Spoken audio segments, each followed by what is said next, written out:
ಮಾತು ನೆನಪಿಸಿರುವ ಡಿಕೆ ಬಣ ಅಂತಮಾಸಾಟ ಪಟ್ಟ ಗಿಟ್ಟಿಸುವಂತ ಹಠ. ಡಿಕೆ ಬ್ರದರ್ಸ್ ಮಾತಿಗೆ ಸಿಎಂ ಕೆಂಡದುಂಡೆ. ಹೊರಗಿನಿಂದ ಬಂದವರಿಗೆ ಆದ್ಯತೆಯಿಂದ ಡಿಕೆ ಸುರೇಶ್. 2028ರವರೆಗೂ ಸಿದ್ದರಾಮಯ್ಯ ಅವರೇ ಸಿಎಂನ ಜಮೀರ್. ಇದೆಲ್ಲವನ್ನ ನೋಡೋಣ ಕುರ್ಚಿ ಕದನ ನ್ಯೂಸ್ ಟಾಪ್ನಲ್ಲಿ. ಡಿಕೆ ಬ್ರದರ್ಸ್ ಈಗ ಪದೇ ಪದೇ ಸಿಎಂ ಸಿದ್ದರಾಮಯ್ಯಗೆ ಕೊಟ್ಟ ಮಾತಿನ ಬಗ್ಗೆ ನೆನಪಿಸ್ತಾ ಇದ್ದಾರೆ. ಗದ್ದುಗೆ ಗುದ್ದಾಟವನ್ನ ಮತ್ತೊಂದು ಹಂತಕ್ಕೆ ಕೊಂಡೊಯ್ತಾ ಇದ್ದಾರೆ. ನುಡಿದಂತೆ ನಡೆಯುವ ಸರ್ಕಾರ ಅಂತ ಹೇಳುವ ಸಿಎಂ ಮಾತನ್ನೇ ಕುರ್ಚಿ ಕಳಗಕ್ಕೂ ಲಿಂಕ್ ಮಾಡ್ತಾ ಇರುವ ಡಿಕೆ ಬಣ ಸಿದ್ದರಾಮಯ್ಯ ಕೊಟ್ಟ ಮಾತನ್ನ ಉಳಿಸಿಕೊಳ್ತಾರೆ ಅಂತ ದಾಳ ಉಳಿಸ್ತಾ ಇದೆ. 2023ರಲ್ಲಿ ಸರ್ಕಾರ ರಚನೆ ವೇಳೆ ಒಪ್ಪಂದ ಆಗಿದೆ ಅನ್ನೋದನ್ನ ಮತ್ತೆ ಮತ್ತೆ ನೆನಪಿಸ್ತಾ ಇದ್ದಾರೆ.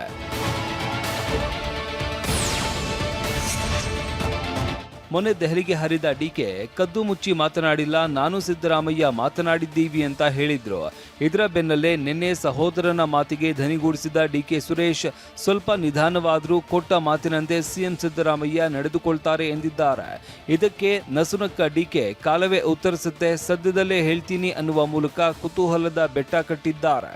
ನಾನು ಸಿದ್ದರಾಮಯ್ಯನವರು ಏನ್ ಮಾತಾಡಿದೀವಿ ನನಗೆ ಗೊತ್ತು. ನಾವಿಬ್ಬರೇ ಕದ್ದು ಮುಚ್ಚಿ ಮಾತಾಡ್ಕೊಂಡಿಲ್ಲ. ನಮ್ಮ ಪಕ್ಷದ ವರಿಷ್ಠರು ನಾವು ಎಲ್ಲ ಸೇರಿ ಮಾತಾಡಿದ್ವಿ. ಆ ಮಾತು ಪ್ರಕಾರ ಇಬ್ರು ನಾವು ಮಾತಾಡ್ಕೊಂಡಿದೀವಿ.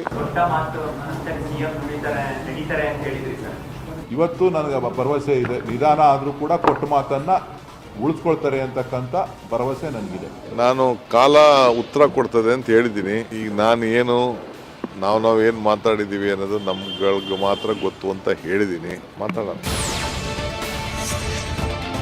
ಡಿಕೆ ಬ್ರದರ್ಸ್ ಆಡ್ತಾ ಇರುವ ಮಾತುಗಳು ಒತ್ತಡ ತಂತ್ರದ ಭಾಗ ಅನ್ನೋ ಪ್ರಶ್ನೆ ಕಾಡ್ತಾ ಇದೆ. ಯಾಕಂದ್ರೆ ಅಧಿಕಾರ ಹಸ್ತಾಂತರಿಸಲಿ ಎಂಬ ಮಂತ್ರ ಪಠಿಸುವ ಮೂಲಕ ಪಟ್ಟಕ್ಕೆ ಪಟ್ಟು ಹಿಡಿದಂತೆ ಕಾಣ್ತಾ ಇದೆ. ಆದರೆ ಆರಂಭದಿಂದಲೂ ಒಪ್ಪಂದವೇ ಆಗಿಲ್ಲ ಅಂತಿರುವ ಸಿಎಂ ಡಿಕೆ ಬ್ರದರ್ಸ್ ಮಾತು ಕೇಳಿ ಗರಂ ಆಗಿದ್ದಾರೆ. ಅಷ್ಟೇ ಅಲ್ಲ, ಹೈಕಮಾಂಡ್ ಕಡೆ ಬೊಟ್ಟು ಮಾಡಿದ್ದಾರೆ. ಅಧಿಕಾರಕ್ಕೆ ಬರೋಕೆ ಮುಂಚೆ ನಮ್ಮ ನಡುವೆ ಒಂದು ಒಪ್ಪಂದ ಆಗಿದೆ ಅಂತ ಡಿ ಕೆ ಶಿವಕುಮಾರ್ ಹೇಳಿದ್ದಾರೆ.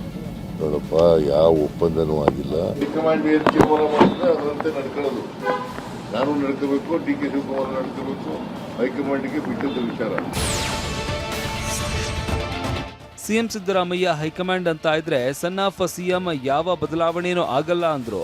ಈ ಮಾತಿಗೂ ಡಿಕೆ ಸುರೇಶ್ ಕೂಲ್ ಆಗಿನೇ ತಿರುಗೇಟು ನೀಡುವ ಕೆಲಸ ಮಾಡಿದ್ದಾರೆ.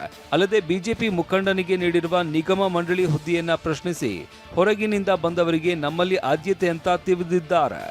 ಕ್ಲಿಯರ್ ಸಿಗ್ನಲ್ ಕೊಟ್ಟಿದ್ದಾರೆ, ನಾವು ಇವಾಗ ಸದ್ಯಕ್ಕೆ ಯಾವುದೇ ಲೀಡರ್ಶಿಪ್ ಚೇಂಜ್ ಮಾಡಲ್ಲ ಅಂತ ಹೇಳಿ. ಸೊ ಹಾಗಾಗಿ 5 ವರ್ಷ ಸಿದ್ದರಾಮಯ್ಯ ಅವರು ಮುಖ್ಯಮಂತ್ರಿಗಳಾಗಿರ್ತಾರೆ ಅಂತ ನಾನು ನಂಬ್ತೀನಿ. ನನಗೆ ಗೊತ್ತಿಲ್ಲ, ಅವರಷ್ಟು ತಿಳುವಳಿಕೆ ದೊಡ್ಡವರು ನಾವಲ್ಲ, ಗೊತ್ತಾಯ್ತಲ್ಲ. ಅವ್ರು ಏನು ಹೇಳ್ತಾರೆ ಅದೇ ವೇದವಾಕ್ಯ. ಸಿಎಂ ಬದಲಾವಣೆ ಇದೆಯೋ ಇಲ್ವೋ ಅಂತ ಈ ಬಗ್ಗೆ ಹೈಕಮಾಂಡ್ ಮಧ್ಯಪ್ರವೇಶ ಮಾಡಿ ಸ್ಪಷ್ಟನೆ ನೀಡಬೇಕು ಅಂತ ಬೆಂಗಳೂರಿನಲ್ಲಿ ಟಿವಿ9ಗೆ ಮಾಗಡಿ ಕೈ ಶಾಸಕ ಬಾಲಕೃಷ್ಣ ಹೇಳಿದ್ದಾರೆ. ಅಧಿಕಾರ ಹಂಚಿಕೆ ವಿಚಾರದಲ್ಲಿ ಹೈಕಮಾಂಡ್ ಮೌನ ಪಕ್ಷಕ್ಕೆ ಧಕ್ಕೆ ಆಗಲಿದೆ. ಮುಂದಿನ ಚುನಾವಣೆಯಲ್ಲಿ ಜನರನ್ನ ಎದುರಿಸೋದು ಕಷ್ಟ ಆಗುತ್ತೆ. ಪವರ್ ಶೇರಿಂಗ್ ವಿಚಾರದ ಗೊಂದಲದಿಂದ ಪಕ್ಷಕ್ಕೆ ಹಿನ್ನಡೆ ಆಗ್ತಾ ಇದೆ ಅಂದ್ರು. ಮಾತುಕತೆ ಆಗಿತ್ತು ಅಂತಕ್ಕಂಥ ವಿಚಾರ ಡಿ ಕೆ ಶಿವಕುಮಾರ್ ಡಿ.ಸಿ.ಎಂ ಸಾಹೇಬರು ಹೇಳ್ತಾ ಇದ್ದಾರೆ. ಸಿದ್ದರಾಮಣ್ಣ ಸಾಹೇಬರು ನಾನು ಹೈಕಮಾಂಡ್ ಮಾತನ್ನು ಕೇಳ್ತೀನಿ ಅಂತಕ್ಕಂಥ ಮಾತನ್ನು ಕೂಡ ಹೇಳಿದ್ದಾರೆ. ಅದರಿಂದ ಹೈಕಮಾಂಡ್ ಮಧ್ಯ ಪ್ರವೇಶ ಮಾಡಬೇಕು. ಇದಕ್ಕೆ ಮಾತುಕತೆ ಆಗಿದೆಯಾ ಇಲ್ವಾ? ಆಗಿದ್ರೆ ಮಾಡಲಿ. ಆಗಲಿಲ್ವಾ ಇಲ್ಲಪ್ಪ ಈಗ ಸುಮ್ಮನಿರ್ರೆ, ನಿಮ್ಮ ಕೆಲಸ ನೀವು ಮಾಡ್ರೆ, ಮುಂದೆ ಸರ್ಕಾರ ಅಧಿಕಾರಕ್ಕೆ ಬಂದರೆ ನೋಡೋಣ ಅಂತಾನು ಹೇಳ್ಬೇಕು. ಏನಾರ ಒಂದು ಹೇಳ್ಬೇಕಲ್ಲ. ನಾವು ಪದೇ ಪದೇ ಹೇಳೋದ್ರಲ್ಲಿ ಅರ್ಥ ಇಲ್ಲ. ಸಂಬಂಧಪಟ್ಟವರು ಹೇಳಿದ್ರೆ ಅದಕ್ಕೆ ಮಹತ್ವ ಬರುತ್ತೆ. ಸಂಬಂಧಪಟ್ಟವರು ಹೇಳಿದ್ರೆ ಒಳ್ಳೆಯದು. ಡಿ.ಸಿ.ಎಂ ಡಿಕೆ ದೆಹಲಿಗೆ ಹೋಗೋದು ರೋಟೀನ್. ನಾವು ಕೆಲಸ ಇರುತ್ತೆ, ಹೋಗ್ತೀವಿ ಅಂತ ಬೆಂಗಳೂರಿನಲ್ಲಿ ಸಚಿವ ಸತೀಶ್ ಜಾರಕಿಹೊಳಿ ಹೇಳಿದ್ದಾರೆ. ನಾವು ಪದೇ ಪದೇ ಹೇಳಿದ್ರಾಗ ಏನೋ ಅರ್ಥ ಇಲ್ಲ. ಸಂಬಂಧಪಟ್ಟವ್ರು ಹೇಳಿದ್ರೆ ಅದಕ್ಕೆ ಮಹತ್ವ ಬರ್ತೈತೆ. ಸಂಬಂಧಪಟ್ಟವ್ರು ಹೇಳಿದ್ರೆ ಒಳ್ಳೇದು. ಅದಕ್ಕೆ ಡೆಲ್ಲಿಗೆ ಹೋಗಿ ಬರ್ದಂತ ಇದ್ದೇನೇನು ರೂಟೀನ್. ಅವ್ರ ಕೆಲಸ ಇರ್ತದೆ, ಎಮ್.ಎಲ್.ಎ ಕೆಲಸ ಇರ್ತದೆ, ಮಂತ್ರಿಗಳು ಇರ್ತದೆ, ನಾವು ಹೋಗ್ತೀವಿ. ಕಾಂಗ್ರೆಸ್ ನಾಯಕರ ನಡೆ ನುಡಿಯನ್ನ ಶಾಸಕ ಬಸನಗೌಡ ಪಾಟೀಲ್ ಯತ್ನಾಳ್ ಯುದ್ಧ ಆರಂಭಕ್ಕೆ ಹೋಲಿಸಿದ್ದಾರೆ. ಎಂಪಿ ರೇಣುಕಾಚಾರ್ಯ ಅವರಂತೂ ಒಂದು ಹೆಜ್ಜೆ ಮುಂದಿಟ್ಟು ಚೂರಿ ಹಿಡಿದು ಜಗಳ ಆಡಿದ್ರೂ ಅಚ್ಚರಿ ಇಲ್ಲ ಅಂತ ಅಚ್ಚರಿಯ ಹೇಳಿಕೆ ಕೊಟ್ಟಿದ್ದಾರೆ. ಈಗ ಪ್ರಾರಂಭ ಆಯಿತು ನಿಜವಾದ ಯುದ್ಧ ಕಾಂಗ್ರೆಸ್ನಲ್ಲಿ. ನಿನ್ನೆ ಡಿ ಕೆ ಶಿವಕುಮಾರ್ ಅವರು ಹೋಗಿದ್ದು ಇದು ಕಾಂಗ್ರೆಸ್ ಸರ್ಕಾರದ ಪತನದ ಮೊದಲ ಹೆಜ್ಜೆ ಅಂತ ನಾ ಹೇಳಕ್ ಬಯಸ್ತಾ ಇದ್ದೆ. ಬರೆದಿಟ್ಕೊಳ್ರಿ, ಮುಖ್ಯಮಂತ್ರಿ ಕುರ್ಚಿ ರಸ್ತೆಯಲ್ಲಿ ಹೊಡೆದಾಟ ಹೇಳಿಕೆಗಳು ನಡೀತಾ ಇದಾವೆ. ಮುಂದೆ ಚಾಕು ಚೂರಿ ಸಂಸ್ಕೃತಿ ಬಂದರೂ ಬರ್ಬೋದು.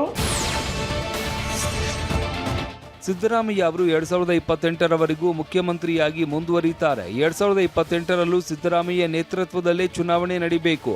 ಅವರು ನಮ್ಮ ಪಕ್ಷದ ನಾಯಕರು ಅಂತ ವಿಜಯನಗರದಲ್ಲಿ ಸಚಿವ ಜಮೀರ್ ಅಹಮದ್ ಖಾನ್ ಹೇಳಿದ್ದಾರೆ. ಬೀದಿ ಜಾಸ್ತಿ ಮಾಡಲಿ, ಹೈಕಮಾಂಡ್. ನಾವು ಅದಕ್ಕೆ ಒಪ್ಕೊಂತೀವಿ. ಅವ್ರ ನೇತೃತ್ವದಲ್ಲೇ ಚುನಾವಣೆ ನಡೀಬೇಕು ರೀ. ಅವ್ರು ನಮ್ಮ ಪಕ್ಷದ ನಾಯಕರು, ಅವ್ರ ನೇತೃತ್ವದಲ್ಲೇ ಎಲೆಕ್ಷನ್.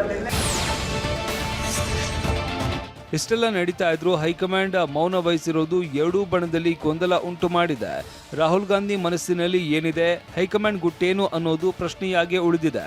ಈ ಗುಟ್ಟನ್ನ ಹೊರತೆಗೆಯುವ ಭಾಗವಾಗಿಯೇ ಡಿಕೆ ದೆಹಲಿಯಲ್ಲಿ ತಂತ್ರಗಾರಿಕೆ ಮಾಡ್ತಾ ಇದ್ದಾರೆ ಎನ್ನಲಾಗಿದೆ. ಸಿದ್ದರಾಮಯ್ಯ ಬೆಂಗಳೂರಿನಲ್ಲಿ ಬಜೆಟ್ ಎಂಬ ಗುರಾಣಿ ಹಿಡಿದಿದ್ದಾರೆ.